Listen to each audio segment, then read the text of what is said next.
이번 시간에는 회개와 죄사함이라는 주제로 한번 이야기 나눠보겠습니다. 지난번에 사도행전 17장을 같이 공부를 했었는데요. 다시 한번 또 읽어보면요.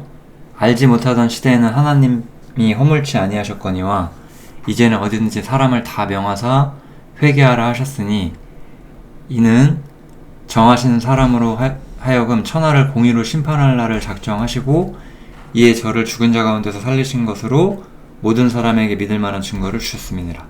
이렇게 했죠. 그래서 저희가 지난 시간에 예수께서 부활했고 그것은 세상을 심판하는 그런 확고한 증거가 된다라는 이야기를 했었어요. 그렇기 때문에 이제 우리는 이 주님을 영접하기 위해서는 회개를 하라라고 언급이 되고 있어요. 그래서 이 회개가 무엇인지 이런 부분들을 오늘 좀 상세히 말씀드리는 것이 목표라고 할 수 있습니다. 회개에 대해서 사람들이 일반적으로 가지고 있는 생각은 이건데요. 우리가 항상 잘못을 한다는 거예요. 우리가 항상 죄를 짓죠. 그러니까 죄에 대해서 돌이키고 회개해야 된다, 자복해야 한다, 이런 생각들을 많이 하죠. 그래서 예를 들면은 새벽마다 가서 회개 기도를 드린다든가 이런 분들도 계시고요. 혹은 이제 그냥 교리적으로서 우리가 죄사함을 얻기 위해서는 한 번의 회개가 있다. 우리가 죄인인 것에 대해서 내가 지금까지 잘못한 것에 대해서 회개를 해야 된다. 내가 지금까지 지은 죄에 대해서 회개를 해야 한다. 이런 얘기들도 있어요. 어쨌든지 간에 이 두 가지는 다 죄에 대한 회개를 말을 하는 건데요. 회개라는 것은 단지 그 죄에 대해서 자복하는 거, 이 죄의 문제를 우리가 시인할 때는 성경에서는 회개보다는 이 자복한다는 단어를 좀 더 많이 쓰는데 이 단어는 한국어만 다를 뿐 아니라 원어적으로도 좀 다른 단어를 사용합니다. 그래서 회개라는 것은 단순히 우리의 죄를 자복하는 문제는 아니라는 거. 그래서 이 회개가 무엇인지를 우리가 좀 살펴봐야 된다는 거 좀 전달을 해드릴게요. 회개를 왜 갑자기 이렇게 촉구하게 되었는가? 이 배경을 살펴보면 세례 요한이 이 땅에 왔을 때로 좀 돌아가요. 세례 요한이 이제 예수님보다 먼저 와서 주님에게를 예비하는 사람이었잖아요. 세례 요한이 이르러 이 두 성경 전부 다 마가복음 1장인데요. 세례 요한이 회개의 세례를 전파했다라는 기록이 있어요. 그래서 우리가 오늘 이 회개의 세례라는 단어에 대해서 좀 공부를 할 거고요. 그 다음에 예수님께서도 때가 찼고 하나님 나라가 가까웠으니 회개하고 복음을 믿어라 라고 말씀을 하세요. 여기서 제가 생각하는 중점은 어떤 회개가 단순히 죄에 대한 자백이 아니다라고 저는 좀 보고 있거든요. 왜냐하면 예를 들면 이런 거예요. 우리가 다니엘이나 아브라함이나 이사야 같은 사람들을 보면은 그들이 회개했다라는 기록을 우리가 찾기가 힘들죠. 그들이 회개하지 않았다라는 뜻도 아니에요. 그들도 뭔가 그들 나름대로의 방법대로 하나님의 섭리대로 하나님께 나아오는 그런 과정은 분명히 있었을 거예요. 그런데 우리가 생각하는 이 회개라는 과정은 성경에서 전혀 묘사가 되어 있질 않아요. 이 회개라는 것에 있어서 가장 중요한 것은 무엇이냐면은 여기 이제 하나님 나라가 가까웠다는 거예요. 이제 주님께서 오셨다는 거예요. 근데 여기 있는 사람들이 여기 가기 위해서는 회개가 필요하다는 거죠. 이거는 보편적인 이야기를 하는 게 아니라 이스라엘 민족 그 당시의 상황을 말하는 거예요. 이스라엘 민족이 하나님 나라에 들어가려면은 회개라는 것이 필요했다라는 거예요. 회개가 이렇게 해서 나오는데, 그래서 이 회개에 대해서 우리가 좀 더 살펴보면, 먼저는 제가 회개의 세례라는 단어, 아까 전에 나왔었죠. 다시 한번 제가 써놨는데, 오시는 앞에, 예수님 오시기 전에 요한이 먼저 회개의 세례를 받아야 한다라고 모든 사람에게 전파를 했어요. 그래서 이 회개의 세례에 대해서 먼저 말씀을 드리고 조금 있다가는 이 죄사함을 받게 하는 회개의 세례라는 말에 대해서도 한번 좀 고찰을 해보도록 하겠습니다. 이렇게 두 가지를 제가 이야기를 드릴 거고요. 아무튼 그래서 요한은 주님보다 먼저 주의 길을 예비하는 사람이고, 이 주의 길을 예비하는 사람이 회개가 필요하다라고 말을 한 거예요.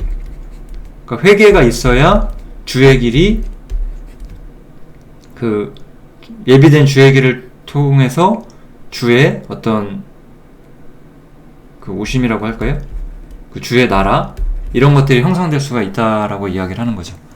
그러니까 저는 이 회개라는 것을 올바로 살펴보기 위해서는 이 배경, 이러한 상황에 대한 배경, 그리고 이 세례 요한이 주님보다 먼저 와서 주의 길을 예비한다라는 거는 분명히 구약 성경의 예언에도 있거든요.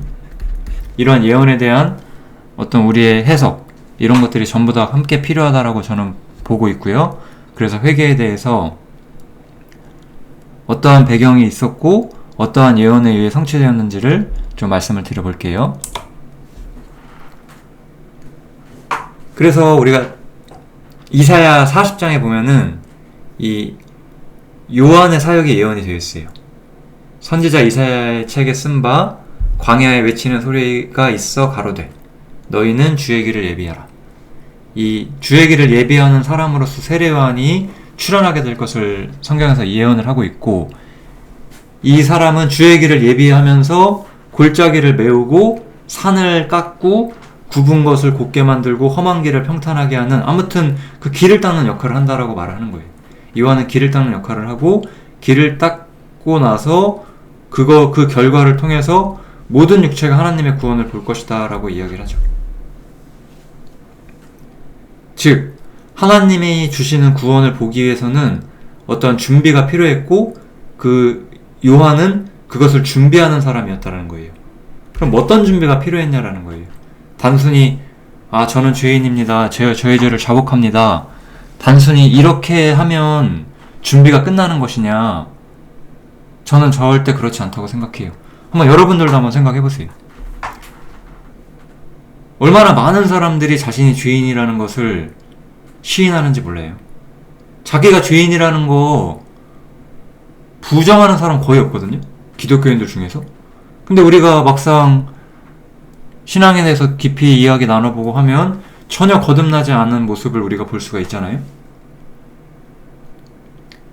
단순히 내가 죄인임을 시인하는 것은 올바른 준비라고 할 수가 없어요. 사람이 그냥 정상적으로 평범한 사람이라면은 자신이 죄인이라는 거를 부정하진 않아요. 그런데도 뭔가 핑계를 대고 뭔가 이의를 제기하고 혹은 종교의 길을 걷죠. 왜냐? 정말로 회개한 게 아니기 때문인 거잖아요. 그러니까 죄인이라는 것을 시인하는 것이 어떤 회개의 본질은 아니에요. 계속 살펴보겠습니다. 그래서 지금 제가 말하는 것처럼 이 구원을 보기 위한 준비가 필요한데 전혀 준비되지 않았다는 거예요, 그 당시 이스라엘은. 왜냐면 때가 찼고 하나님 나라가 가까웠으니 회개하고 복음을 믿어야 되는데 이 하나님 나라에 전혀 어울리지 않았다는 거죠. 특히 어디가? 유대교가 그랬다는 거예요. 유대교라는 것, 그 당시에 이제 유대인들은 유대교라고 하는 어떤 시스템 속에서 있었잖아요. 이 유대교가 하나님 나라에 어울리지 않았다는 거고, 사실 유대교가 그랬다는 거는 이 세상의 모든 이방 종교는 하나님도 모르고 우상 숭배를 하고 악을 자행했잖아요. 이방 종교도 당연히 하나님 나라에 어울리지 않죠. 그러니까 제가 하나님 나라에 어울리는 종교는 전혀 없었다라고 말을 하는 거예요. 유대인도 이방인도 전혀 준비되지 않았다는 거예요. 예수님께서 친히 말씀하시기를 사람이 거듭나지 아니하면 하나님 나라 볼 수 없다고 했어요. 근데 전혀 준비되지 않았다는 거예요. 하나님 나라를 볼 수 있도록 전혀 거듭날 수 있는 상태가 아니었다는 거예요.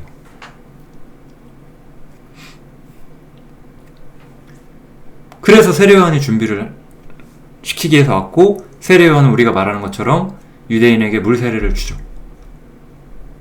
근데 이 세례가 여러분들이 성경을 정말로 유심히 살펴보시면 궁금해 하셨을 수 있는데요. 이 뜬금없이 갑자기 세례를 주거든요, 보면은. 이 구약 성경에 이런 예식이 없었잖아요, 유대인들한테. 근데 갑자기 이제 뜬금없이 이제 이 세례를 주는 사건이 발생을 하게 되는데요. 이 세례라는 것은 본래 이교도 예식이었어요. 그 당시에 다른 종교가 가진 예식이었거든요. 이 세례라는 것이 원래 이교도의 예식이었는데 이걸 세례요한이 유대인들에게 사용을 하는 거예요.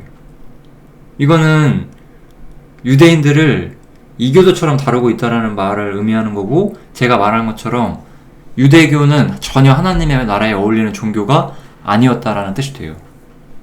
하나님의 나라에 어울리는 종교가 전혀 아니었어요. 유대교는 요즘 우리의 표현대로 말하자면 성경적이지 않았다는 거죠. 쉽게 말하면 하나님한테 정말로 나아가는 진실성 있는 어떤 신앙의 모습이 전혀 아니었다라는 거예요. 제가 지금까지 드리는 얘기를 보면 이런 얘기를 제가 하고 싶은 거예요. 지금 사람이 죄인이라서 회개를 한다. 그래서 나의 죄를 이 상태에서 이제 자복을 하는 것이다. 이런 측면이 전부가 아니라는 거예요. 우리는 잘못된 길을 걷고 있었다는 거예요. 특히 잘못된 신앙을 가지고 있었던 사람들이 있었어요. 이들이 그 길을 돌이켜서 정말로 하나님을 만날 준비를 해야 된다는 거죠. 이것이 제가 생각하는 어떤 회개에 대한 회개의 세례, 이 회개의 세례라는 단어가 우리한테 지시하는 바라고 저는 많이 생각이 듭니다. 다시 한번 이게 세례요한이 예언에 따라서 나타난 사람이기 때문에 다시 한번 우리가 예언을 살펴보면 죄를 사해 주실 것에 대한 분명한 약속이 있었어요.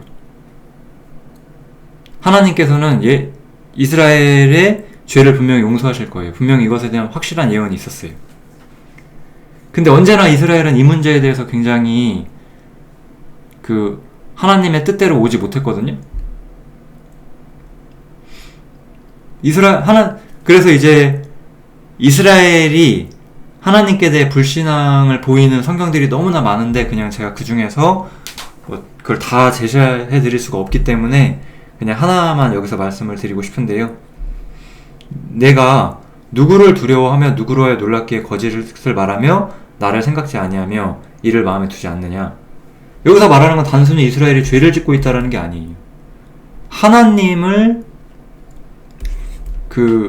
생각지 않고 하나님에 대한 것, 하나님의 계시에 대한 것, 하나님이 가르치시는 것들에 대해서 마음 두지 않았다라는 거예요. 그것을 이제 하나님께서는 경외치 않는다라고 말하는 거고,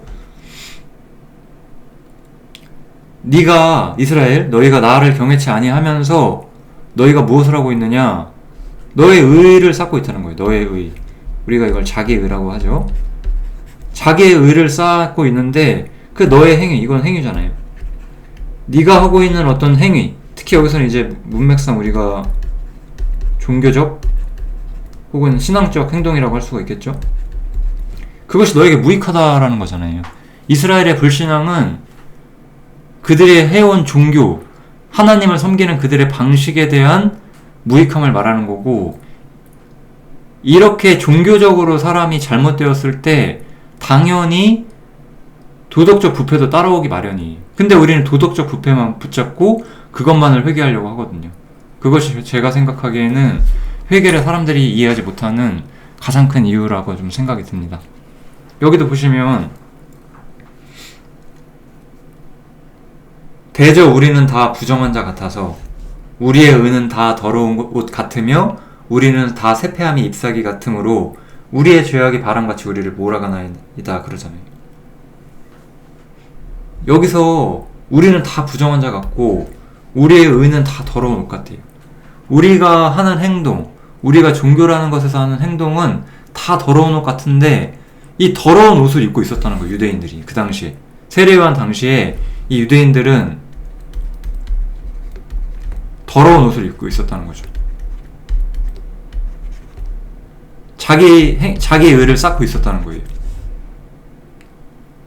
이들이 과연 예수님을 영접한 준비가 된 걸까요? 이들이 바로 이런 사람들이 지금 예수님을 영접할 준비가 안 돼 있다라고 성경에서 말을 하고 있는 거예요. 한번 생각해 보세요. 바리새인들은 본인이 죄 없다고 생각했을까요? 그럴 리가 없어요. 그들도 죄를 알고 그들도 죄 짓지 말라고 가르치는 사람들이었어요. 근데 그 결과가 뭐죠? 나는 그래도 죄 안 지려고 노력하며 살았어. 난 열심히 살았고 열심히 봉사했고 열심히 수고했어. 그러니까 하나님 나를 봐주시겠지. 이게 자기인 거예요.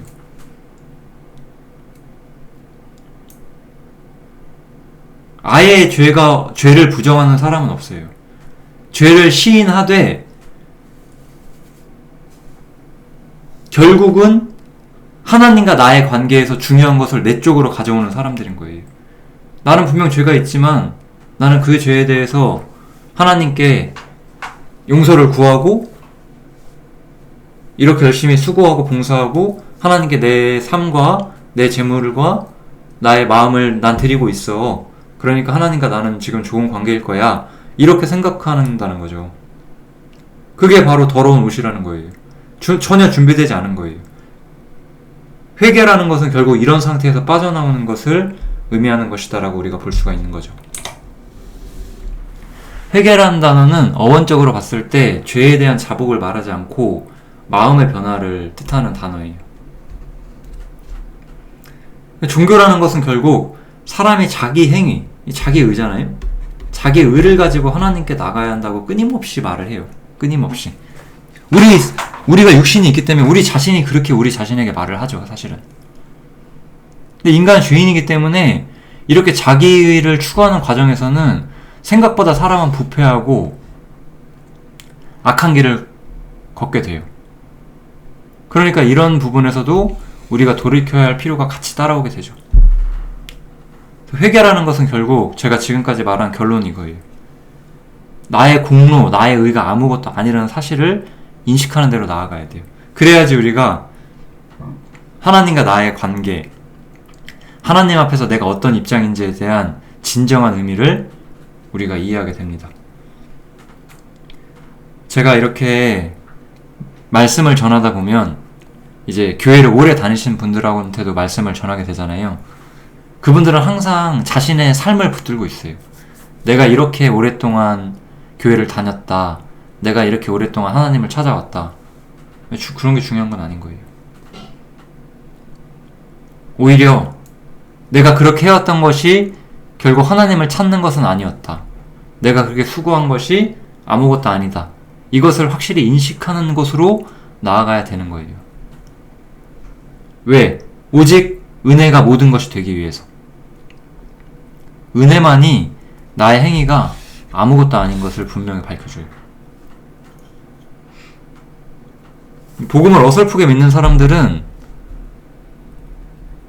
항상 행위를 더하고자 해요. 어떤 점에서 이런 교회는 분명히 있어요. 갈라디아 교회를 보면은 은혜로 시작했다고 분명히 말해요.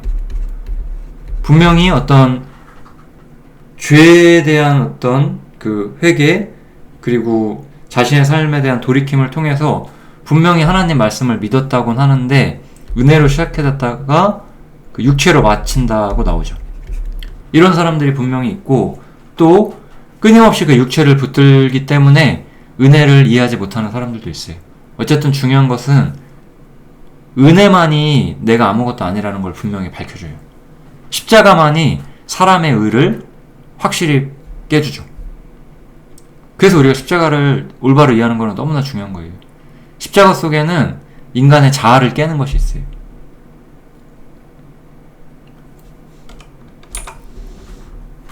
회개라는 것이 이런 부분이라는 거, 우리의 어떤 그 자기의 의를 가지고 하나님께 나아가려고 하는 그런 우리의 시도, 우리의 마음의 생각을 돌이키는 거, 우리가 종교인으로 살 때 우리는 전혀 준비되지 않았다는 거, 이런 부분들을 또한 분명히 말을 하고 있습니다. 이제 또 하나의 말씀을 한번 살펴볼게요. 아까 제가 두 가지 이야기를 해드린다고 했죠? 아까는 이제 이 죄사함을 얻게 하는 회개의 세례라는 표현이 있어요. 이 구절도 굉장히 많이 나오죠. 그래서 이 회개의 세례를 우리가 받는 것, 이것은 결국은 죄사함을 위한 거예요. 그래서 회개와 죄사함은 연결이 반드시 돼 있습니다. 그래서 이 죄사함이라는 게 뭔지를 우리가 살펴봐야 되는데, 이 죄사함은 무조건 그분의 은혜의 풍성함을 따라오는 거예요. 우리의 행위, 우리의 의는 없는 거예요. 그분의 은혜의 풍성함을 따라서 그의 피로 말미암아 우리가 구속과 죄사함을 받는다라고 말을 하죠. 그래서 이 죄사함을 올바로 이해하는 측면에서는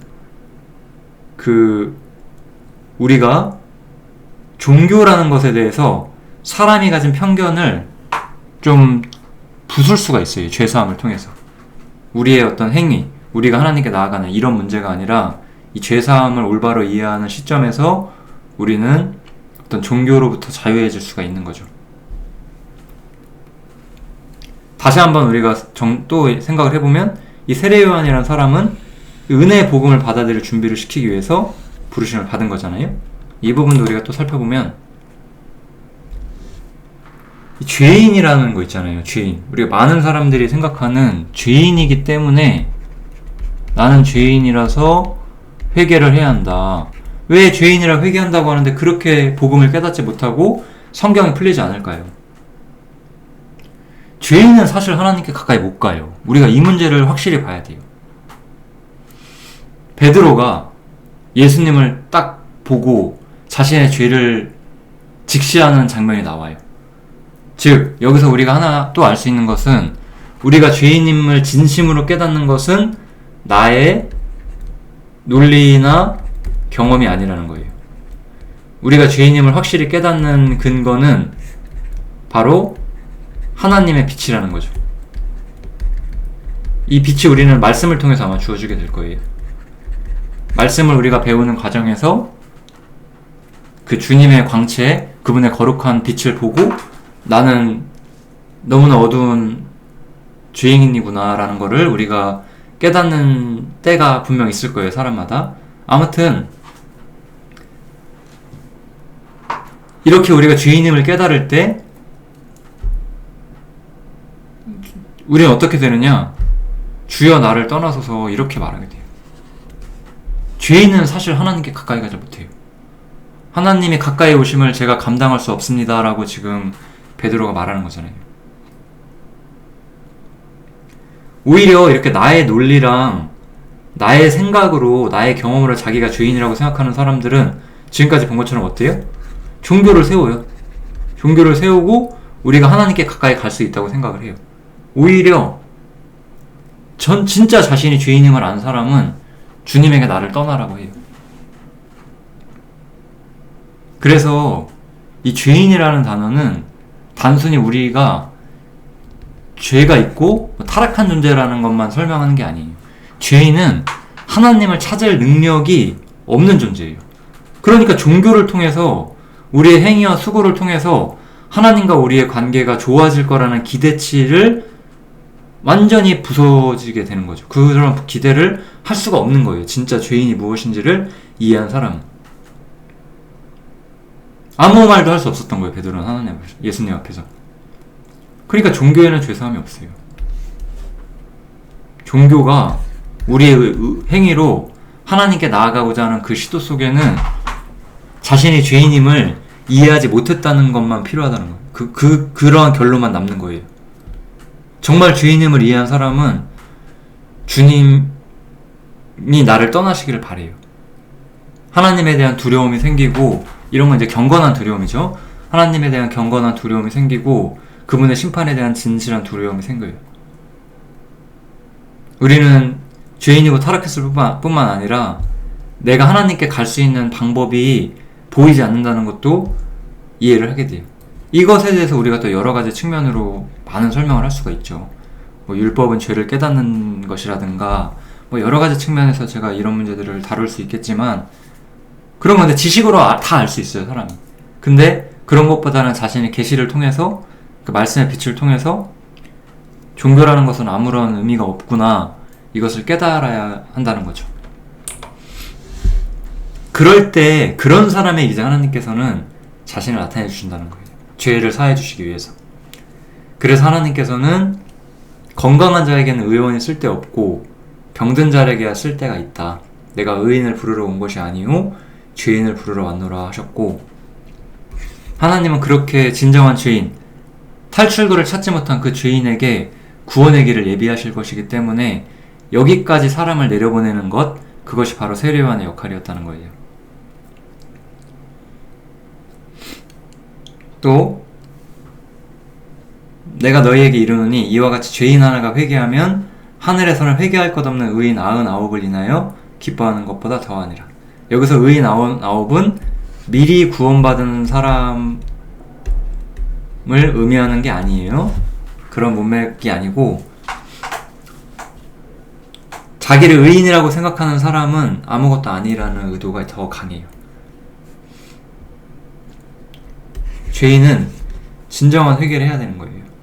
내가 하나님한테 나아갈 수 없고, 내가 죄인일 뿐만 아니라 나는 하나님께 갈 수 없는 존재라는 거. 내가 지금까지 해왔던 종교 생활이 나를 구원으로 이끌어주지 않을 거라는 것도 사실 받아들이는 사람이 되어야 되는 거예요. 그런 점에서 우리는 우리의 실체를 알아야 돼요. 요한복음 2장 3장에는 2장만 제가 이야기를 해볼게요. 2장에는 굉장히 좀 중요한 이야기가 하나 나오는데요. 예수님께서 예루살렘에서 많은 표적을 행하셨고 많은 사람이 그것을 믿었대요. 그러나 예수는 그 몸을 저희에게 의탁치 아니하셨다. 믿지 않으셨다는 뜻이죠. 이는 친히 모든 사람을 아심이요 친히 사람의 속에 있는 것을 아신대요. 예수님께서는 사람의 속에 있는 걸 아셨기 때문에 그들이 예수를 인정하고 믿는다고 하는 걸 믿지 않았어요. 이들의 속에는 진실한 신앙이 없었기 때문이었던 거거든요. 그래서 우리는 단지 그냥 죄인, 이 죄인이란 단어를 우리가 너무 오해하죠. 그냥 죄를 지어서 죄인이다. 그래서 우리는 범죄한다. 이거는 당연한, 로마서에서 나오는 당연한 논리지만 단순히 그것만이 우리의 모든 걸 설명해 주진 않잖아요. 그래서 우리는 이 죄인인 것 뿐만 아니라 사람의 속에 있는 걸 아신다고 했잖아요. 그게 무엇인지를 우리가 같이 살펴봐야 되는 거예요.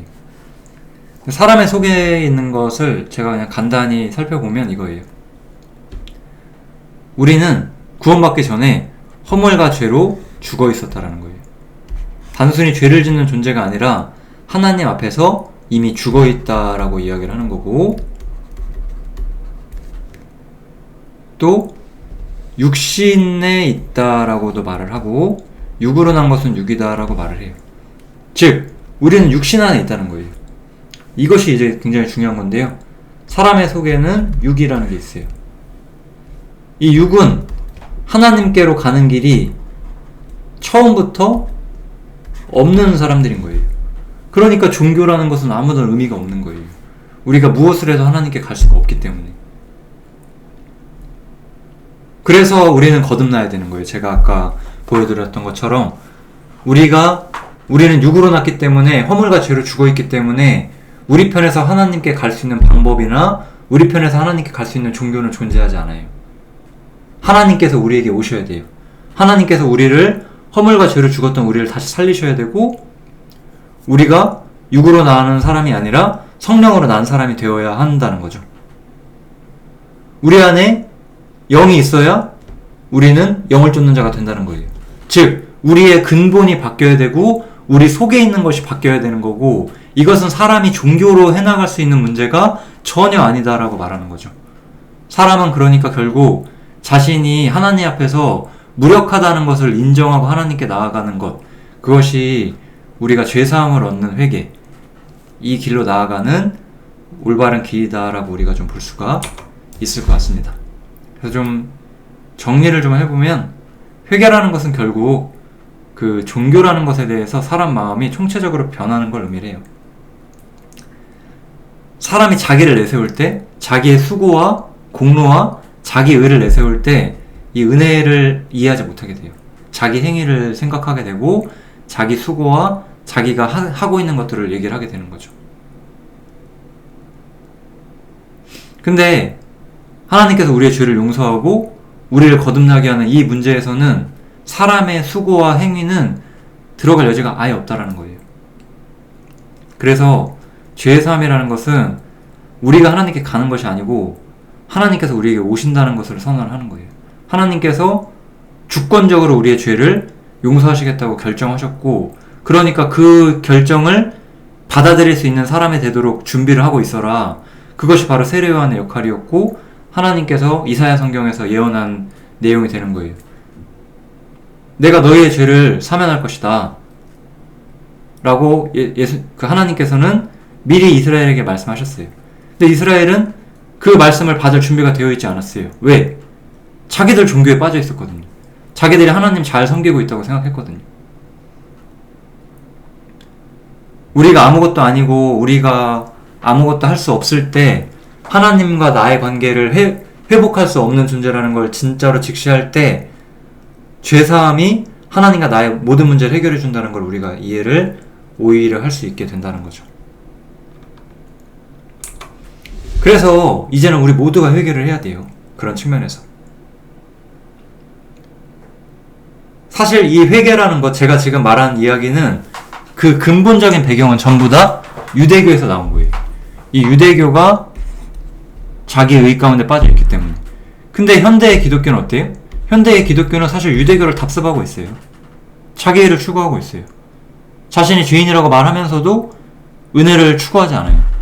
자기 수고와 자기 행위와 자기 공로를 더하는 일에 빠져가지고 진정한 신앙을 잃어버린 시대잖아요.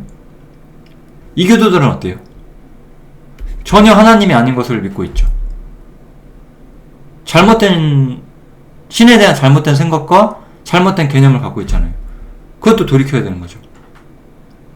잘못된 생각과 잘못된 신에 대한 생각, 신이 사람을 어떻게 보고 있는지 이런 모든 문제를 모르니까. 신을 부정한 어리석은 사람들은 마찬가지잖아요. 신이 없다고 생각하는 것? 잘못된 생각이잖아요.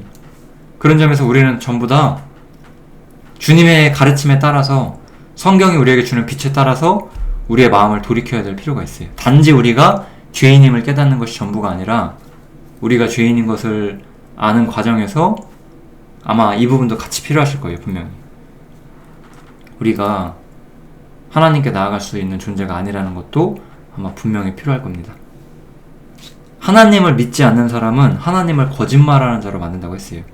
자기 의를 추구하는 사람, 헛된 신을 섬기는 이교도들, 신을 부정한 어리석은 사람들 다 어때요?